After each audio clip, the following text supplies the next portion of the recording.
ہائے ایک شخص غلاف کعبہ سے لپٹ کر ایک ہی دعا کرتا چلا جا رہا تھا کہ یا اللہ مجھے دنیا سے مسلمان ہی رخصت کرنا، جب میں مروں تو میرا خاتمہ ایمان پہ کر۔ کسی نیک دل انسان نے پوچھ ہی لیا، او بندہ خدا، اس چوکھٹ پر آ کر تو کوئی دنیا مانگتا ہے، کوئی دولت مانگتا ہے، کوئی شہرت مانگتا ہے، اور تو بار بار ایک ہی دعا کیوں کرتا چلا جا رہا ہے کہ یا اللہ مجھے دنیا سے مسلمان ہی رخصت کرنا، تو اس کے علاوہ کوئی اور دعا کیوں نہیں کر؟ اس نے کہا، او بندے، کاش کہ آپ کو میرے عبرت ناک واقعے کا علم ہوتا ہے۔ اس نے دریافت کیا کہ کون سا واقعہ ہے تیرا؟ اس نے رو کر کہا کہ میرا ایک بھائی تھا جس نے 40 سال تک مسجد میں بلا معاوضہ اذان، 40 سال مسلسل مسجد میں بلا معاوضہ اذان دی، 5 وقت کا نمازی تھا، تہجد گزار تھا، دن کو روزہ رکھتا، ساری رات قیام کر،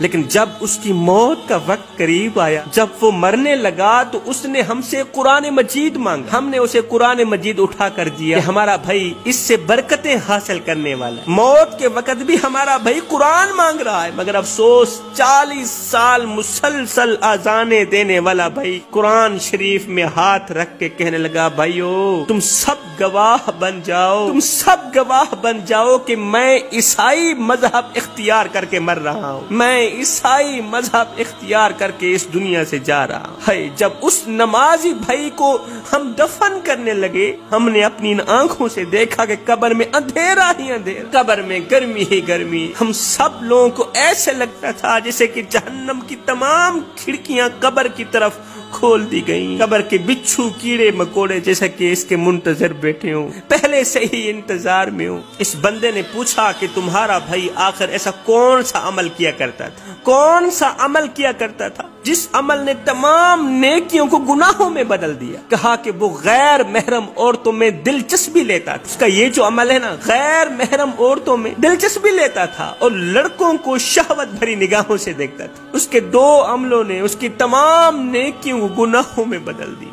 غیر محرم عورت کی لذت اور صحبت انسان کو تباہ و برباد کر دیتی ہے۔